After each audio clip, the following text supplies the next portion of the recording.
Welcome back for the second segment of this week's Trips and Traps. Andy Serling, Eric Donovan, and we're going to go onto the dirt for this past weekend at Aqueduct. Saturday's sixth race was a maiden special weight for 2-year-olds, and it was at the distance of 7 furlongs. We're interested in the 4-horse Shareholder Duce, who's going to hit the gate coming out of the start with Jackie Davis aboard, kind of get left in a precarious position there behind a bunch of horses. Obviously, didn't come out of the gate cleanly. Yeah, he hit the gate, as you pointed out also, but I'm not sure the horse didn't try to wheel the way he ducked in after that, and obviously she had a lot of trouble, as any rider would have, trying to handle the horse, and he dropped considerably out of the race.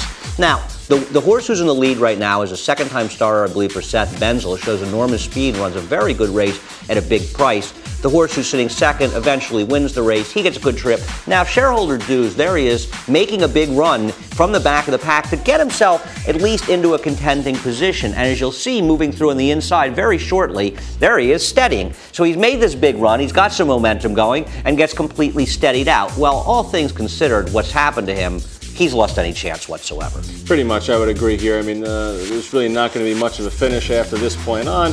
I don't know what to make of this race. I didn't think this was one of the stronger maiden special weight races. This is kind of important, I think, because Shareholder Duce could A, turn up in a maiden special weight again, or B, maybe drop in for a $50,000 maiden claimer where off this trip he could be a favorite, and I'm not so sure I'd be thrilled to bet him just blindly off this trip.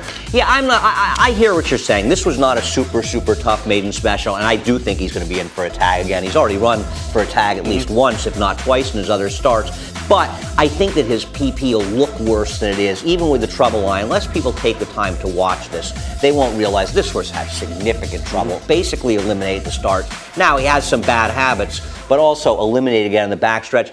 I tend to give him a realistic chance, but it does depend on the field. Yeah, I think field and price would be my guide as well, depending on where Shareholder Duce shows up next time. Now we're going to take a look at a couple more 2-year-olds. This is a 2-year-old filly, maiden special weight on the Sunday. This was the second race. Chic Serenade, who went off a slight favorite here over Mia's first. We're going to take a look at the race from the start here. Nothing really too significantly happens here. The pace is a little bit slow though to develop here. JJ Cuvée is going to get to the front end. That opening quarter is going to be 23-2, and JJ Cuvée is going to establish a very slow half of 48 flat. Yeah, there is a very slow pace in the race. Now, the first 4 horses are the 4 favorites, and they were fairly well evenly matched on paper coming into this race, all lightly raced. Now, Chic Serenade had finished second, a distant second, but a good second to Elusive Heat, the very good-looking Extra Heat first-time starter. And off that race, not surprising, his favorite, and I just don't like the way this horse runs. He's up close early. It's a slow pace. He's supposed to have the speed, if not more speed. I'm not blaming Javier Castellano rode him. He's sitting on, I don't think he's throttling him down. Now, he's in between horses. He's not in the world's greatest spot. But this horse, to me, he just acts like a horse that you almost have to ride him hard the whole race. Right, yeah, you would expect him to be sitting right outside the number 7 horse at this point, Mia's first. I mean, if he, just on raw ability with his speed, and he's just not gaining at all here. Looks like he's in a bad spot here, and I tell you what, throughout most of the stretch run, I don't think Chic Serenade is getting anything here. He makes a late run here. I don't know if it was because of the pace dynamic here or what, but I just don't know what to make of it. He wants to get outside here, Castellano. I don't blame him. But the horse is lugging in, and then you see him throw his head, and the horse ducks in towards the fence. And now, when he finally gets towards the fence, he'll start running strongly late in this race. So maybe he's a bad actor, and he's lugging in here. Do they make some sort of equipment change for him next time? I don't know. This horse can run. He has talent, but he absolutely prevented, or is it a she? She prevented herself from winning this race, because this was a race she easily could have been best in. Yeah, I agree. I mean, there's some debate there as to how green the horse is. Maybe still needs a little bit time to mature, and also how much the pace had an impact there. But like I said, or like you were saying too, once he ducks to the inside, she finishes up well in this spot. Just don't really know where to go from here. Yeah, it's the problem, because she's not going to be a good price next time she runs, and she's clearly got some bad habits. She's green. She's immature. If she gets past these, maybe she'll turn into a good horse. If she doesn't, she's going to burn an enormous amount of money. You're absolutely right there. I think, and another horse we'll take a look at that I thought might be on a little bit green side comes out of the Nashua Stakes on Sunday, and we're going to talk about the 2-horse Hela Broadway, who was a second-place finisher. The race sets up here for a horse to come from a little bit off the pace. We'll see him as they break from the mile start, and here there's going to be a good pace early on. Yeah, there is a good pace, and he doesn't break that badly and gets himself into reasonably good position.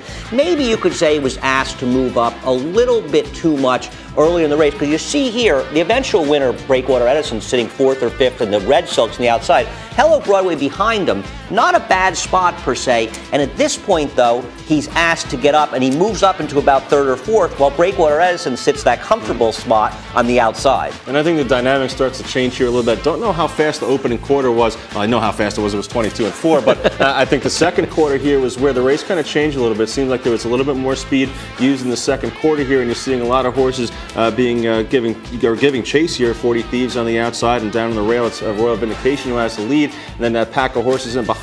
And as they move for the turn, you're going to see this perfect trip just develop here for Breakwater Edison in the clear, chasing sitting behind a good pace in here. Things are going to work out pretty well for him, and right to his inside is Hela Broadway. Yeah, I feel that this is where the race was won, obviously. As you said, Breakwater Edison gained that good trip. Hello Broadway, now he's sort of stuck behind horses, forced to wait while the other horse makes the easy sweep, and don't be concerned about him being 4 wide.